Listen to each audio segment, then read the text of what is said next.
तो दोस्तों, जैसा कि मैंने आपको कहा था कि क्राफ्ट मूवी का एक सीक्वल भी है जो कि काफी इंटरेस्टिंग है, जिसका नाम है द क्राफ्ट लेगेसी। ये 2020 में मूवी आई थी, जो कि एक सुपर नेचुरल हॉरर मूवी है। ये ब्लम हाउस की तरफ से है और काफी इंटरेस्टिंग है, देखने में आपको काफी मजा आएगा। और अगर आपने क्राफ्ट मूवी को नहीं देखा है तो जाकर देख लेना, उसके बिना आप यहाँ पर रेफरेंसेस वगैरह को समझ नहीं पाओगे। उसका लिंक आपको नीचे पिन कमेंट में मिल जाएगा। तो चलिए अब बिना किसी देरी के चलते हैं सीधा वीडियो की तरफ। मूवी की शुरुआत होती है 3 न्यू जनरेशन की विचेस को दिखाते हुए, जिनका नाम होता है फ्रैंकी, लर्डीस और टैबी। वो तीनों पिछले 2 साल से टाइम को रोकने वाले या फिर फ्रीज करने वाले काले जादू को करने की कोशिश कर रही थी, लेकिन उनकी चौथी पार्टनर यानी कि 4th विच ना मिलने की वजह से उनका काला जादू काम नहीं कर रहा था। वो तीनों इस जादू को फिर से करने की कोशिश करती हैं, लेकिन चौथी विच ना होने की वजह से वो खाली छोटे मोटे जादू को ही कर पा रही थी। वहीं दूसरी तरफ हम एक माँ बेटी लिली और हेलन को देख पाते हैं, जो कि कार में बैठकर हेलन के बॉयफ्रेंड एडम के घर पर शिफ्ट होने के लिए जा रही होती हैं। एडम के घर के बाहर पहुंचकर कार से उतरते ही लिली को एक स्नेक दिखाई देता है और आपको ये स्नेक वाली चीज से पिछली मूवी के रेफरेंस मिल रहे होंगे। खैर, अब एडम उनका वेलकम करने के लिए बाहर आ जाता है और वो उनको घर के अंदर लेकर जाता है, जहां पर वो उन दोनों को उसके 3 बेटों से मिलवाता है, जिनके नाम होते हैं आइजेया, जेकब और एब। अब इसके बाद में रात के वक्त लिली अपने रूम में अपना सारा सामान सेट कर ही रही होती है। इतने में ही हेलन उससे मिलने आ जाती है और साथ ही में वो उससे अगले दिन के स्कूल जाने की एक्साइटमेंट के बारे में पूछने लगती है। साथ ही साथ में उसको वो बताकर जाती है कि उसकी यूनिकनेस ही उसकी पावर है। अब अगले दिन लिली अपने तीनों भाइयों के साथ स्कूल में पहुंच जाती है, जहां पर क्लास में पढ़ते टाइम एक टिमी नाम का लड़का लिली के पीरियड ब्लड को टपकता हुआ देखकर पूरी क्लास के सामने उसका मजाक उड़ाना शुरू कर देता है। अब स्कूल के अंदर पहले ही दिन ऐसा होने से लिली काफी एम्बैरस फील कर रही थी और वो सीधा टॉयलेट की तरफ चली जाती है, लेकिन किस्मत से उस क्लास के अंदर वो तीनों विचेस भी मौजूद थी, क्योंकि वहीं पर स्टूडेंट होती हैं, जो कि लिली की मदद करने के लिए उसके पास टॉयलेट में पहुंच जाती हैं। अब टॉयलेट में जाकर रोती हुई लिली को वो समझाती हैं कि ऐसा होना बिल्कुल आम बात है और उसको टिमी की वजह से रोने की जरूरत नहीं है, क्योंकि वो सबके साथ ऐसा ही करता है। इसके बाद टैबी लिली को चेंज करने के लिए अपने जिम शॉर्ट्स भी दे देती है। अब लिली हॉल के अंदर उन तीनों विचेस के साथ बाहर निकल कर आती है, जहाँ पर टिमी के साथ जेकब भी उसको घूर रहा था, जिसके बाद बातों ही बातों में लिली अपना नेकलेस बाहर निकाल लेती है, जिसको देखकर वो तीनों लिली को स्कूल के बाद वीकेंड पर चिल करने के लिए इनवाइट कर लेती हैं, जिसको सुनकर लिली खुश हो जाती है, क्योंकि पिछले स्कूल में उसके कोई खास दोस्त नहीं थे।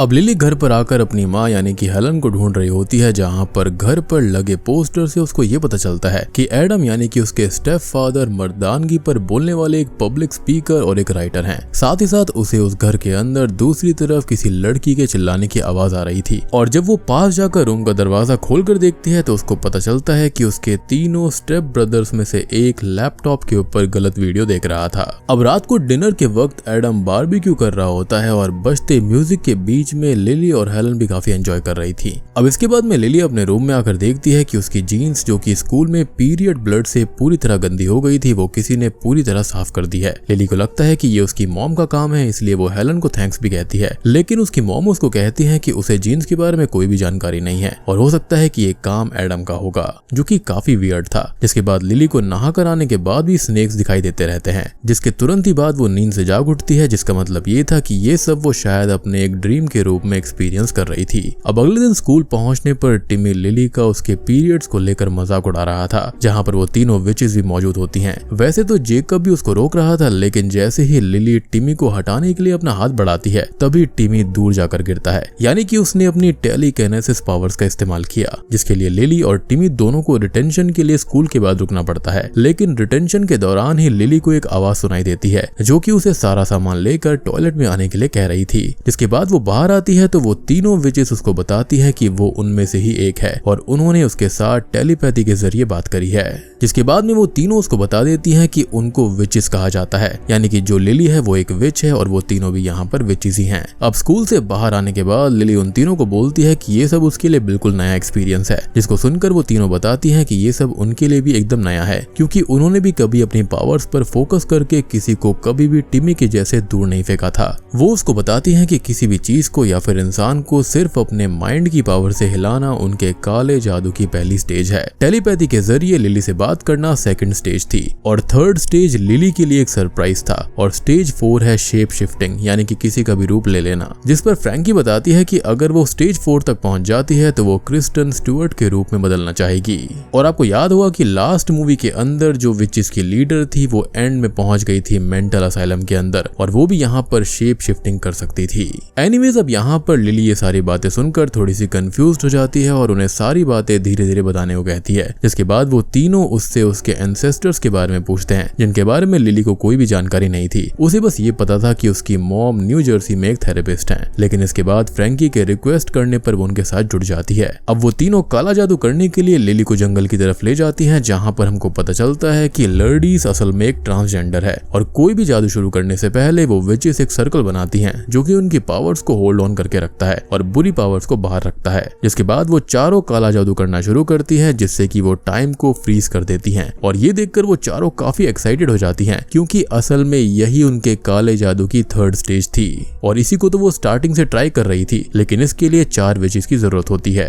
अब ये चारों ही टिमी के ऊपर काला जादू करने के लिए उसके घर पर उसके द्वारा इस्तेमाल करी गई कोई चीज ढूंढने के लिए निकल जाती हैं। वो टिमी पर काला जादू करके उसको एक अच्छा इंसान बनाना चाहती थी। अब टिमी के घर पर पहुंचकर पता चलता है कि उसके पास एक वीजा बोर्ड भी था, और वीजा बोर्ड एक ऐसा डिवाइस होता है या फिर ऐसा मीडियम होता है जिसके द्वारा आत्माओं से बात की जा सकती है। जिसके बाद उन्हें टिमी के द्वारा यूज की गई एक एडल्ट चीज मिल जाती है, जिसके बाद वो चारों वहीं पर काला जादू करना शुरू कर देती हैं। उनका काला जादू कंप्लीट होते ही वहां पर टिमी आने वाला होता है और उसकी आवाज सुनकर वो तीनों विचेस तो खिड़की से कूद जाती हैं, लेकिन लिली वहीं पर रह जाती है, जो कि अकेले अपनी पावर से ही टाइम को फ्रीज कर देती है, यानी कि उसको किसी और की जरूरत नहीं थी, यानी कि वो बहुत ही खास है। और उसके बाद वो भी वहां से भाग जाती है। अब टिमी के घर से भागने के बाद वो चारों बहुत ही ज्यादा खुश थी। अब वो अपनी पावर्स की मदद से फ्रैंकी को भी हवा में उठा लेती है और अपनी शक्तियों की मदद से वो स्कूल में टाइम को रोक कर काफी मस्ती भी करती हैं। जिसके बाद रात को घर पर लेट आती है, लेकिन लिली घर पर आने के बाद काफी खुश दिखाई दे रही थी।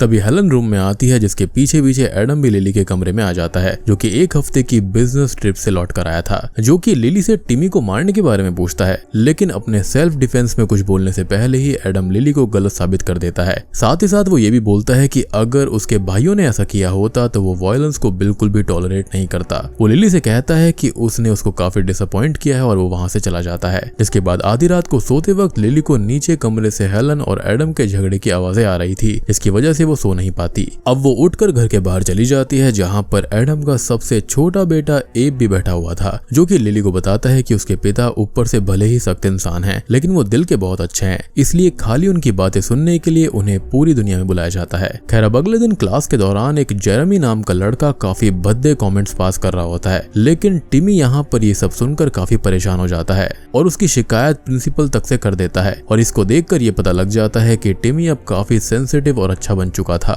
एंड ऑब्वियसली टिमी का ये बदला हुआ रूप देखकर ये चारों विचेस समझ जाती हैं कि उनका जादू काम कर रहा है। अब स्कूल के बाद वो चारों विचेस टिमी के घर पर पार्टी में जाने के लिए तैयार हो रही थी, जहाँ पर जाने से पहले वो चारों आपस में तय कर लेती हैं कि अब से वो टिमी के ऊपर कोई भी जादू सोच समझकर आपस में डिसाइड करने के बाद ही करेंगी। जिसके बाद वो चारों पार्टी में पहुंचती हैं, जहाँ पर स्कूल की एक मीन लड़की लिली पर पीरियड जोक पास कर रही होती है। साथ ही साथ उन तीनों विचेस का भी मजाक उड़ा रही थी, जिसको सुनकर फ्रैंकी गुस्से में उस मीन गर्ल का सर अपनी पावर्स की मदद से दीवार में मार देती है। दूसरी तरफ लिली उस घर में बाथरूम ढूंढ रही थी और इसी बीच वहाँ पर उसको टिमी मिल जाता है, जो कि लिली को बाथरूम का रास्ता बताने के साथ साथ उससे माफी भी मांगता है। अब इतने में ही वहाँ पर वो तीनों विचेस भी पहुंच जाती हैं, जिनके लिए टिमी स्पेशल ड्रिंक बनाने की बात करता है। इसका मतलब टिमी सही में एक जेंटलमैन बन चुका था। टिमी को जेंटलमैन बना हुआ देखकर वो चारों काफी सरप्राइज्ड और खुश हो जाती हैं। जिसके बाद पार्टी में टिमी उन चारों के साथ ही हैंग आउट कर रहा था, जहाँ पर बातों ही बातों में वो लिली को बताता है कि जब वो 11 साल का था तब उसकी मॉम की मौत हो गई थी। साथ ही साथ वो वीजा बोर्ड के बारे में भी बोलता है कि वो उसके घर में इसलिए है क्योंकि वो उसके जरिए अपनी माँ की स्पिरिट से बात करता है, यानी कि टिमी भी इन सब पर यकीन करता था। अब इतनी सी छोटी कॉन्वर्सेशन के बाद में वो पांचों पार्टी में डांस करना शुरू कर देते हैं। अब अगले दिन टिमी भी उन चारों विचेस का फ्रेंड बन चुका था और उनके ग्रुप का हिस्सा था। अब स्कूल के बाद ये तीनों विचेस लिली के घर पर हैंग आउट कर रही थी, जहाँ पर लिली का स्टेप ब्रदर आइज़िया वीडियो गेम खेल रहा होता है, जिसको टैबी भी खेलना चाहती थी, लेकिन आइज़िया उसको मना कर देता है। जिसके बाद में वो चारों अपने जादू से वीडियो गेम की स्क्रीन ही खराब कर देती हैं,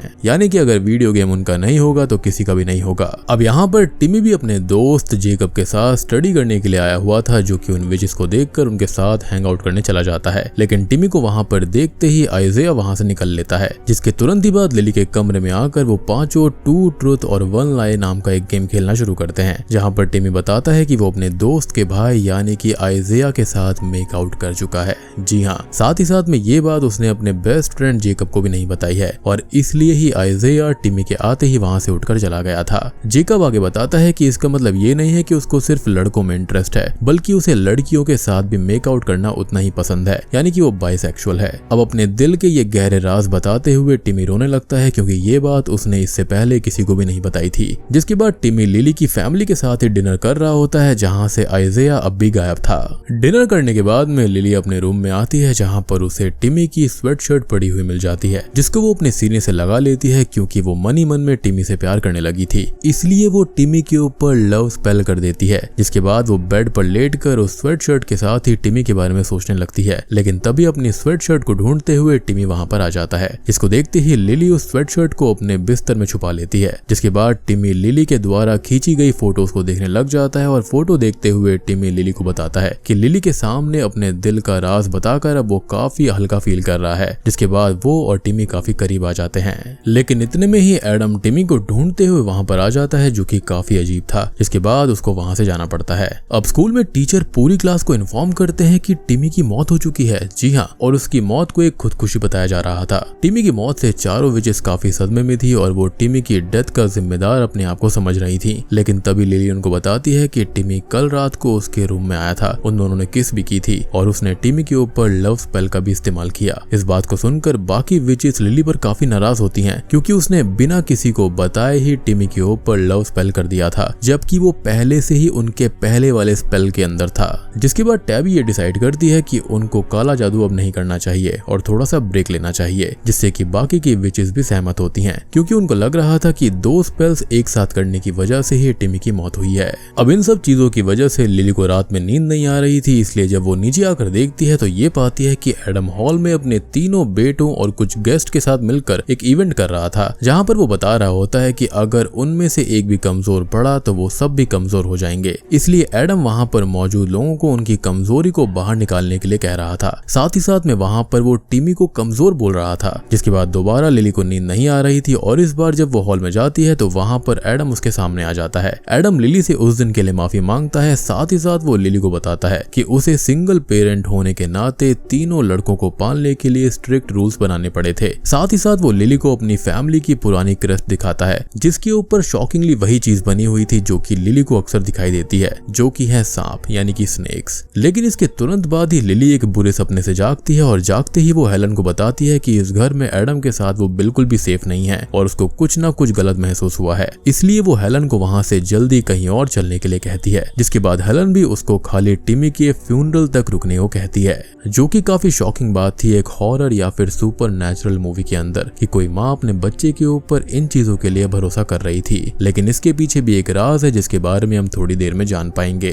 अब लिली को अपने स्टेप फादर एडम के ऊपर काफी शक हो चुका था, जिसके लिए वो काफी सारे सबूत ढूंढने लगती है। लेकिन तभी उसे अपना एडॉप्शन सर्टिफिकेट मिल जाता है, जिससे उसको पता चलता है कि हेलन ने असल में उसको गोद लिया है। जी हाँ, उसकी रियल मदर कोई और ही है। सर्टिफिकेट को देखकर लिली हेलन के ऊपर काफी नाराज होती है, क्योंकि उसके एडॉप्टेड होने के बारे में हेलन ने उसको कुछ भी नहीं बताया था। जिस पर हेलन उसको बोलती है कि उसे सच्चाई बताने के लिए लिली की असली माँ ने ही मना किया था, क्योंकि उसकी असली माँ एक ट्रॉमा से गुजरी थी और हेलन उसकी ही एक थेरेपिस्ट होती है। खैर, इसके बाद में लिली अपनी फैमिली के साथ टिमी के फ्यूनरल को ज्वाइन करती है, जहाँ पर वो अपनी विच फ्रेंड्स के साथ में बात करने की कोशिश करती है। लेकिन वो तीनों उससे अब भी नाराज थी कि उसने टिमी के ऊपर क्यों लव स्पेल किया। जिसके बाद हेलन एडम को बताती है कि उसे लिली की खुशी के लिए वहां से दूर जाना होगा। खैर, वो तीनों विचेस भी एक दूसरे को काला जादू करने से बांध देती हैं, जिससे कि आगे कोई भी कैजुअलिटी ना हो। यानी कि इन सब का जो सबसे बड़ा हथियार था उसको ही इन्होंने रोक लिया था। खैर, अब हेलन यहाँ पर लिली के साथ कार में जाने के लिए एकदम रेडी होती है, लेकिन तभी वो लिली को ये बोलती है कि उसकी पावर्स एक श्राप हैं और उन पावर्स को वो उसको देने के लिए कहती है, जो कि हेलन ने आज से पहले कभी भी नहीं बोला था। लेकिन हेलन की ऐसी बहकी हुई बातें सुनकर लिली समझ जाती है कि सामने खड़ी हुई औरत कोई औरत नहीं, बल्कि यहाँ पर वो हेलन की बॉडी में एडम है।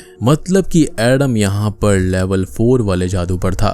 तभी अचानक से ही एडम मुक्का मारकर लिली को बेहोश कर देता है। दूसरी तरफ वीजा बोर्ड के जरिए टिमी उन तीनों विचेस को बता देता है कि उसका खून किया गया था और लव स्पेल की वजह से ऐसा कुछ भी नहीं हुआ। दूसरी तरफ लिली बेहोशी से उठती है तो उसके सामने एडम खड़ा हुआ था, जिस पर उसकी पावर्स भी काम नहीं कर रही थी, क्योंकि लिली और बाकी 3 विचेस ने एक दूसरे की ही पावर्स को बांध दिया था। अब एडम किसी भी तरह लिली की पावर्स को पाना चाहता था, जिसके लिए उसने हेलन को भी बांध रखा था। और आपको याद होगा कि जब हेलन ने उससे कहा था कि वो जाना चाहती है, तो तभी तभी एडम ने उसको बेहोश कर दिया और उसका रूप लेकर वो लिली के साथ जाना चाहता था, लेकिन अल्टीमेटली वो पहचान गई कि यहाँ पर वो उसकी माँ हेलन नहीं है बल्कि वो एडम है। और सबसे शॉकिंग बात यह है कि एडम ने यहाँ पर लिली की असली माँ को इन पावर्स के लिए भी बहुत परेशान किया, लेकिन लिली उसको अपनी पावर्स देने से मना कर देती है। लेकिन एडम लिली की पावर्स को पाने के लिए उसका खून करने ही वाला होता है। इतने में ही टाइम फ्रीज हो जाता है, मतलब लिली की फ्रेंड्स उसको बचाने आ चुकी थी। वो लिली से माफी मांगती हैं और उसकी पावर्स को भी अनबाइंड कर देती हैं, जिसके तुरंत ही बाद टाइम फिर से चलने लगता है और बाकी विचेस अपनी पावर से एडम को पीटना शुरू करती हैं। लेकिन कुछ ही देर के बाद में एडम अकेला ही उन तीनों विचेस को हरा देता है और जाहिर सी बात है उसने ऐसा कई सारे विचेस के साथ में किया होगा और पावर्स को खुद के लिए ले लिया होगा।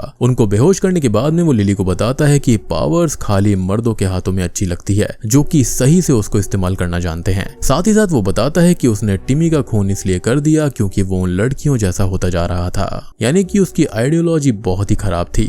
लेकिन इसके बाद में होता यह है कि लिली तो यहाँ पर काफी पावरफुल थी, तो वो उन चारों की पावर्स को कंबाइन करती है और एडम को जलाकर खत्म कर देती है। इसके बाद सुबह सुबह लिली अपनी मॉम हेलन के साथ अपनी असली माँ से मिलने के लिए निकल जाती है और लिली को कार तक छोड़ने उसकी तीनों फ्रेंड्स भी आई थी। यानी कि इस पार्ट के अंदर चारों दोस्त वाकई में काफी अच्छी दोस्त हैं, पहले पार्ट जैसे नहीं। जिसके बाद लिली पागल खाने में जाकर अपनी असली माँ से मिलती है जो कि कोई और नहीं बल्कि शॉकिंगली पिछले पार्ट वाली नैन्सी होती है। जी हाँ, और बूम, इसी के साथ में ये मूवी यहीं पर खत्म हो जाती है। तो दोस्तों ये थी द क्राफ्ट मूवी का पार्ट 2 यानी कि द क्राफ्ट लेगेसी। ये एक स्टैंड अलोन सीक्वल है। यहाँ पर खाली पिछले पार्ट के कुछ रेफरेंसेस आपको देखने को मिल जाएंगे जिनके बारे में मैंने आपको ऑलरेडी मूवी के एक्सप्लेनेशन के दौरान बता दिया है। अब बात करें कि यहाँ पर नैन्सी प्रेग्नेंट कैसे हुई होगी, तो अगर यहाँ पर देखा जाए तो लास्ट पार्ट में उसने क्रिस के साथ में मेकआउट करने की कोशिश करी थी, तो शायद से हो सकता है कि उसके चलते ऐसा हुआ होगा क्योंकि वो सैरा की तरह दिखना चाहती थी।